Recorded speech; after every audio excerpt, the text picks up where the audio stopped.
મનસુખભાઈએ કીધું કે મેં એમના પતિને વિનંતી કરી કે હું મારી ગાડીને સુરેન્દ્રનગરથી ચલાવવા માટે તૈયાર છું. બેન બાદ થોડી વાર એના બાપુને જોઈ લેશે. સાહેબ જોઈ લેવા દો ને, કારણ કે હું એક દીકરીનો બાપ હતો, સમજી શકતો હતો. અમદાવાદથી ટેક્સી ઉપડી, અમે સુરેન્દ્રનગરમાં આવ્યા.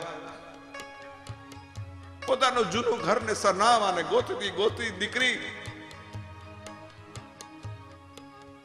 ઘરે ગઈ તો ત્યાં તાળું હતું. સાંભળજો દોસ્તો, એ દીકરી પૂછે છે કે અહીંયા મારા બાપુ રહેતા હતા, તમે કોઈને ખબર છે એ ક્યાં છે? કોઈ કીધું કોણ? મોહનભાઈ.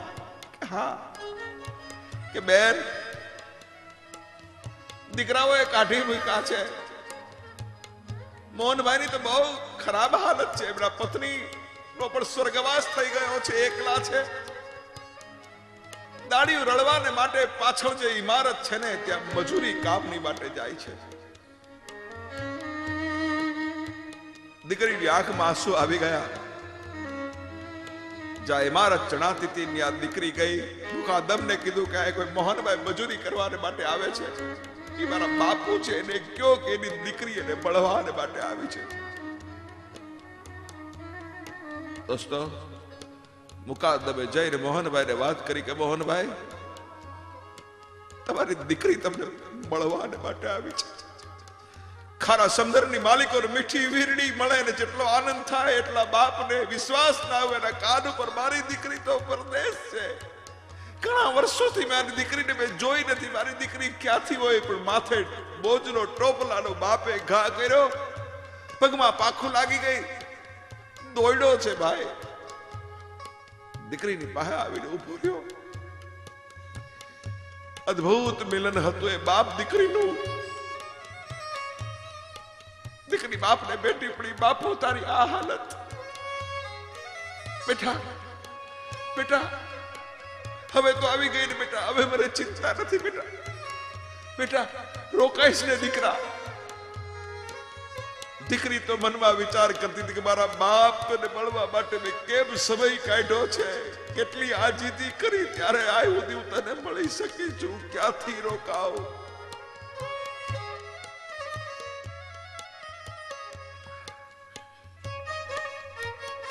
બાપુ હું પાછી આવીશ. બાપને દીકરી ફોહલાવતી હતી. દુઃખી બાપને દીકરી છોડી પણ નહોતી શકતી. માંથી ધણી બોલાવ બોલાવ કરતો હતો.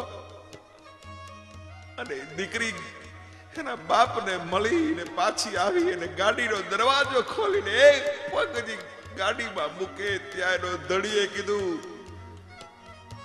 કા મળી આવી તારા ભિખારી બાપને? મળ્યો ભિખારી બાપ તારો? ખોટો સમય બગાડ્યો મારો? અને ગાડીમાં મૂકેલો દીકરીનો પગ થંભી ગયો તો ભાઈ. દીકરી પૂરો દરવાજો ખોલીને પતિને કીધું, સાંભળો, તારે માટે ભિખારી છે, મારે માટે તો આખી દુનિયા છે. અરે પૈસાથી સંપત્તિથી તોલનારા એ મારા જીવન સાથી, મારો બાપ તો મારી માટે લાડનો ખજાનો છે. પૈસાથી ન ખરીદી શકાય એવો લાડનો ખજાનો મારો બાપ છે. અને સાંભળી લે,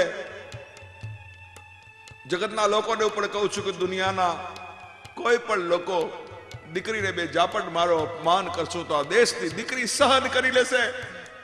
પણ દુનિયાની કોઈ દીકરીને તમે જો એના બાપની નિંદા કરશો તો દુનિયાની કોઈ દીકરી પોતાના બાપની નિંદા સહન નહીં કરે. એટલું યાદ રાખજો. જે કેવું હોય મને કહેજો. ખમીરવંતી દીકરીએ એના પતિને કીધું કે આજથી મારા તારા સંબંધ હવે પૂરા થઈ ગયા. હવે તો એ ભિખારી બાપની યારે જિંદગી જીવીશ. મારો બાપ જીવશે ત્યાં સુધી એની સેવા કરીશ. જેની દ્રષ્ટિમાં મારા બાપની કિંમત ન હોય ને, જે મારા બાપની અવગણના કરતો હોય એવો જીવન સાથીની હારે હું જિંદગી નહીં જીવું. સત્ય ઘટના છે દોસ્તો.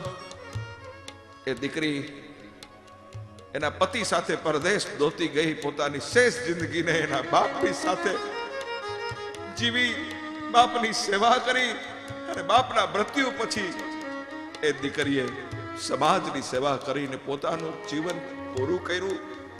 આ જગતની દીકરીઓ છે એટલે જ કીધું છે દીકરી અને દીકરાની માલિકો શું તફાવત છે દોસ્તો, સાંભળજો.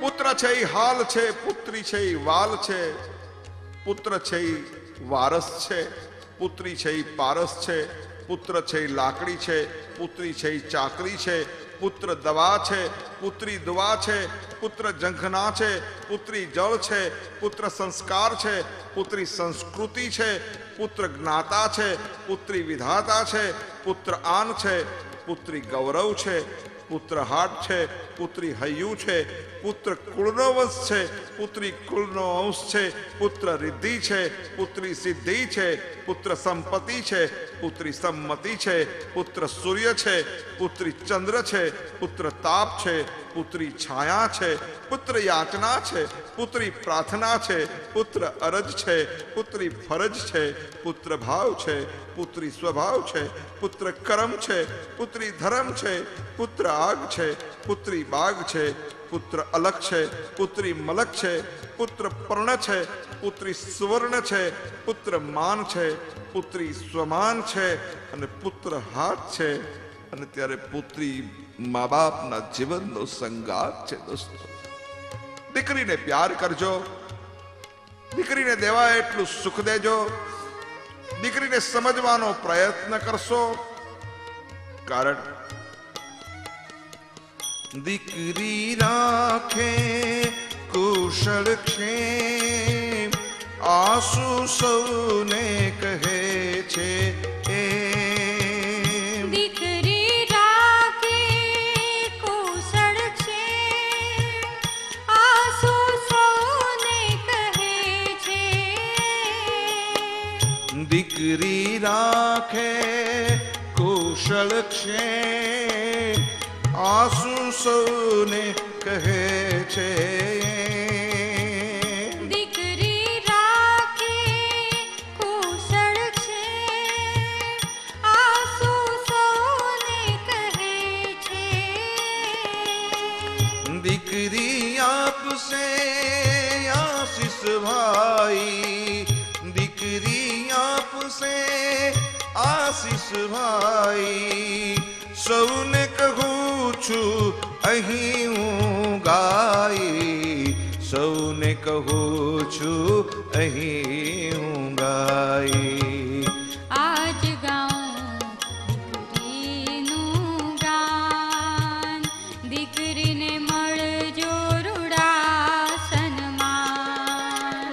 આજ ગાઉં દીકરીનું ગાન, દીકરીને મળજો રૂડા સન્માન. સદભાગી એ કુટુંબ કહેવાય, સદભાગી એ કુટુંબ કહેવાય. દીકરી જન્મે જે ઘરમાં, દીકરી જન્મે જે ઘરમાં, દીકરી જન્મે જે ઘરમાં, દીકરી જન્મે જે ઘરમાં, દીકરી જન્મે જે ઘરમાં. Sapna, I am sorry Sapna, I am really sorry. આજે જો તું અશ્વિનભાઈની આ સીડી ન લાવી હોત ને, તો હજુ હું મારી 18મી સદીના વિચારોમાં જીવતો હોત. સપના મને આજે સમજાયું કે દીકરી તો વહાલનો એવો દરિયો છે જેમાં હંમેશા ભરતી જ આવ્યા કરે છે, ક્યારે ઓટ નથી આવતી. અરે દીકરી એટલે તો આખી દુનિયાને અજવાળું આપીને ઓગળી જતી મીણબત્તી. ચેતન, આઈ એમ પ્રાઉડ ઓફ યુ. મને ખરેખર આનંદ થાય છે કે તું મારી વાતને સમજી શક્યો. યાદ કર ચેતન, તપસ્વીની લોપામુદ્રાથી માંડીને દીકરીઓને પાર્વતી, જાનકી, દ્રૌપદી, કુંવરબાઈ, મણિબેન, ઇન્દિરા ગાંધી, લતા